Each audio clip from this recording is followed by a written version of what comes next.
우리는 계속해서 이스라엘 백성과 언약을 맺으신 하나님께서 그들과 함께하기 위해 성막 제작을 모세를 통해 말씀하셨고, 모세에게 말씀하신 바대로 성막이 만들어지고 있는 것을 출애굽기 말씀을 통해 함께 보고 있습니다.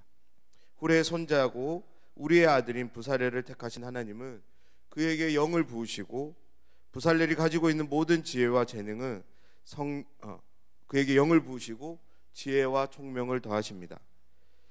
이미 부살렐에게는 지혜와 재능이 있었습니다. 하지만 그 지혜와 재능은 성령 안에서 다루어지게 되는데요, 그 결과로 모세에게 명령하신 대로 부살렐은 성막에 필요한 모든 기물들을 만들어냅니다. 오늘 말씀은 28장의 내용과 비슷합니다.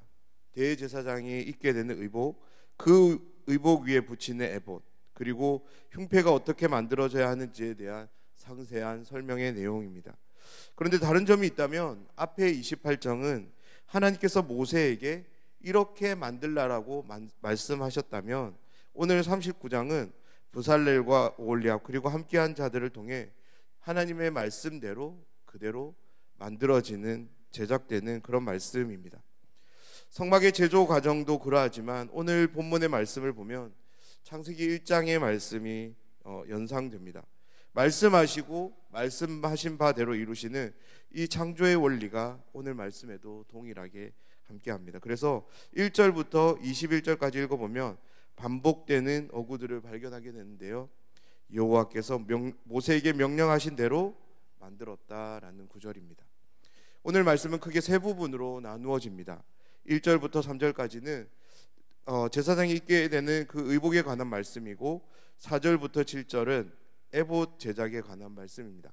그리고 마지막 8절부터 21절은 흉패의 제작 방법과 어떻게 부착할지에 대한 말씀입니다.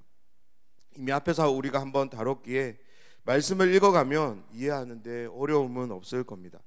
저는 오늘 본문을 통해서 여러분과 두 가지를 한번 이야기해 보려 하는데요, 첫 번째로 그것이 무엇이냐면 대제사장인 아론이 입게 되는 의복과 관련된 이야기입니다.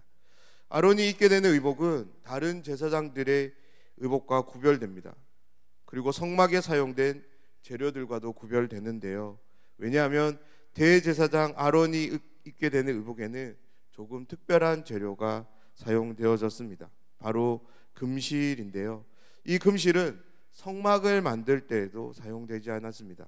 오직 대제사장이 입게 되는 의복과 착용하게 되는 그 흉패를 제작할 때 사용되었습니다.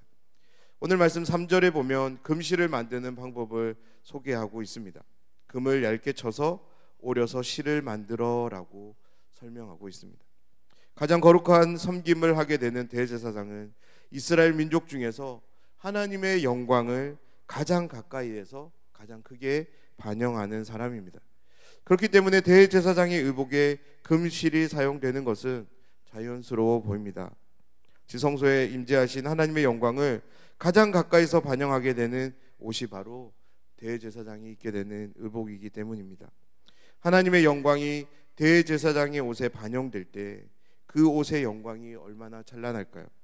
의복 사이사이마다 자리 잡은 금실에서 영롱한 금빛을 내고 있는 것을 우리가 한번 상상해 보면 좋겠습니다.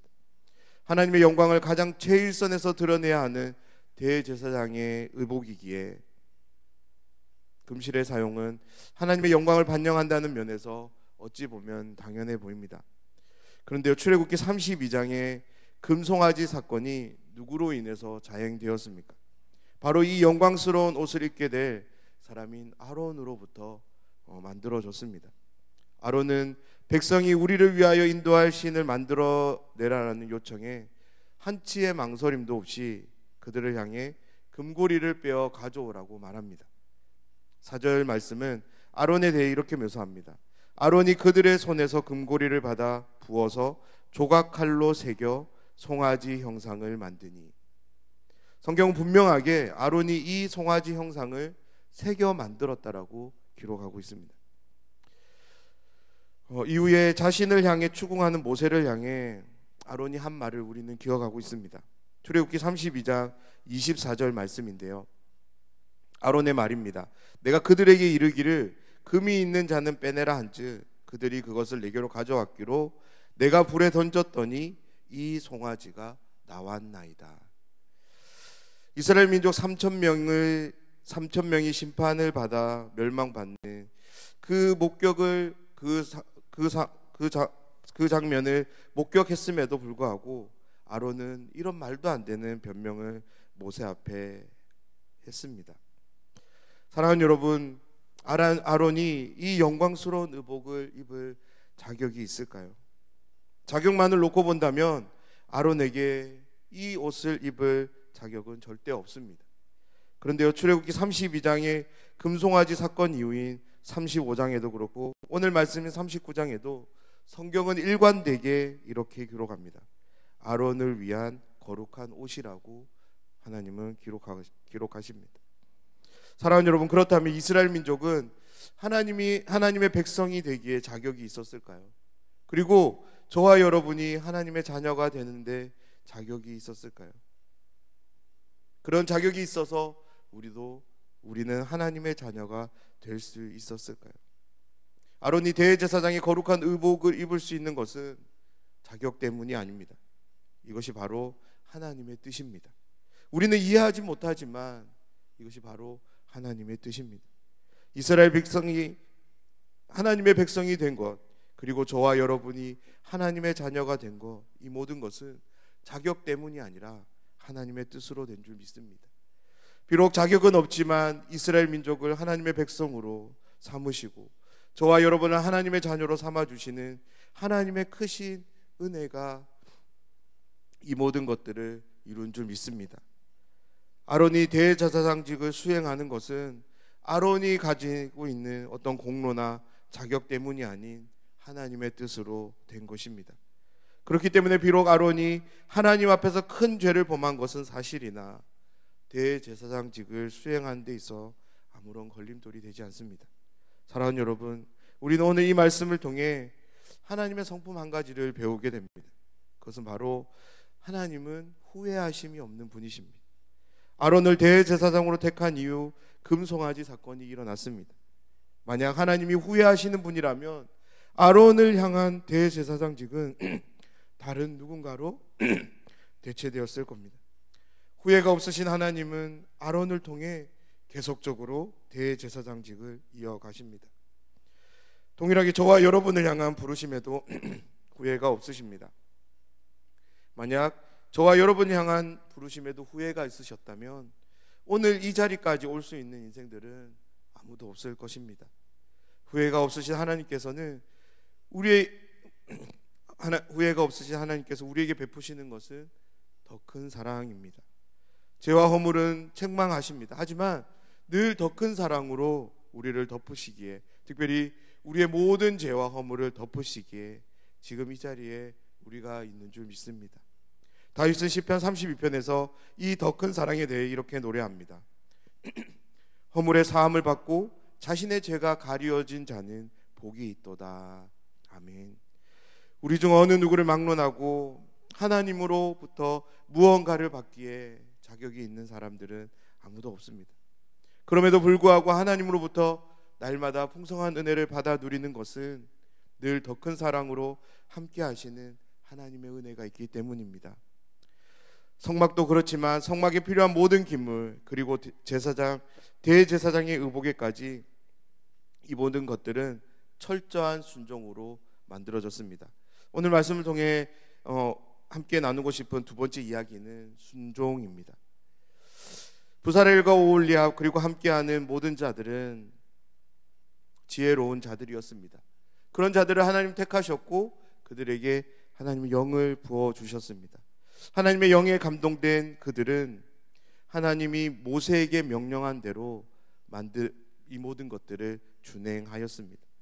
사랑하는 여러분, 성막 제작에 동원된 사람들은 이미 기능적으로 재능이 있고 기술이 있는 그런 장인들이었습니다. 물품과 기구를 만들기에 이미 충분한 재능, 기능을 소유한 자들이었습니다. 하지만 그들은 자신의 기술과 능력을 전적으로 의존하지 않습니다. 자신들 안에 함께 하시는 하나님의 영에 자신들의 기술과 모든 능력들을 맡겨드립니다. 우리는 아무리 낯선 일이라도 한번 해보면 요령이라는 것을 가집니다. 그 요령을 통해 처음에는 힘들게 했지만 조금은 능숙하게 일을 해냅니다. 그런데 그 과정을 우리가 한번 생각해 보면 요령이라고 하는 것이 반영되는 순간부터 그 일을 감당하게 되는 주체는 바로 자기 자신이 됩니다. 그래서 어줍잖게 배워 요령 있는 사람들은 전문가의 말을 잘 듣지 않습니다. 왜냐하면 자신이 해봤고 그렇게 하는 것이 더 맞다는 생각을 가지기 때문입니다. 그런데 오늘 말씀을 보면 부살렐과 오홀리압 그리고 함께한 사람들은 이런 어줍잖게 배운 사람들이 아닙니다. 자신의 그 기능들을 누군가에게 전수해줘도 부족함이 없는 그런 장인 중에 장인들이었습니다. 하지만 이들은 자신들의 모든 실력들을 다 내려놓고 철저하게 순종하는 모습을 우리는 오늘 말씀을 통해 보게 됩니다. 39장 1절에서 21절 말씀 안에서만 여호와께서 모세에게 명령하신 대로 만들었다라는 이 말씀이 4번이나 나오는데요. 언제 나오냐면 각 물품을 만든 후 이 말씀으로 맞춰집니다. 성막과 성막에 필요한 기구와 물품들 그리고 제사장의 의복과 필요한 물품들을 만든 이 장인들의 모습을 통해 우리가 순종에 대해 다시금 한번 생각해보는 시간이 되었으면 좋겠습니다. 부살렐과 오홀리압 그리고 함께한 모든 사람들은 정말로 자타가 공연하는 그런 장인들이었습니다. 그들의 기술과 재능으로 성막을 만들어도 모두가 인정하는 그런 아름다운 결과물을 만들어냈을 것입니다. 그런데요, 그들은 그렇게 하지 않습니다. 자신들을 부르신 하나님 앞에 철저하게 낮아지고 자신들의 모든 기능과 실력과 능력을 자신과 함께하는 하나님의 영에 맡깁니다. 정말이지 작은 시공에까지 하나님이 모세에게 명령하신 대로 제작될 수 있도록 그들의 모든 것들을 하나님께 맡겨드렸습니다. 사랑하는 여러분, 하나님의 말씀에 대한 우리의 순종이 이와 같이 되기를 간절히 소원합니다. 내가 조금 안다고 해서 내 마음대로 내 생각대로 순종을 조각하지 않았으면 좋겠습니다. 정말로 내가 안다 할지라도 그 모든 알을 잠시 내려놓고 나에게 말씀하시는 하나님의 말씀에 철저히 낮아져 오늘 부살렐과 오홀리압과 그런 하나님이 부르신 그 사람들이 한 행동대로 우리의 순종이 하나님 앞에 나아가기를 간절히 소원합니다. 그래서 우리의 삶에 말씀하시는 하나님의 말씀대로 우리의 삶에 열매를 맺어 그 열매를 올려드리는 복된 생애와 삶을 살아가시는 우리 모두가 되길 주님의 이름으로 축원합니다.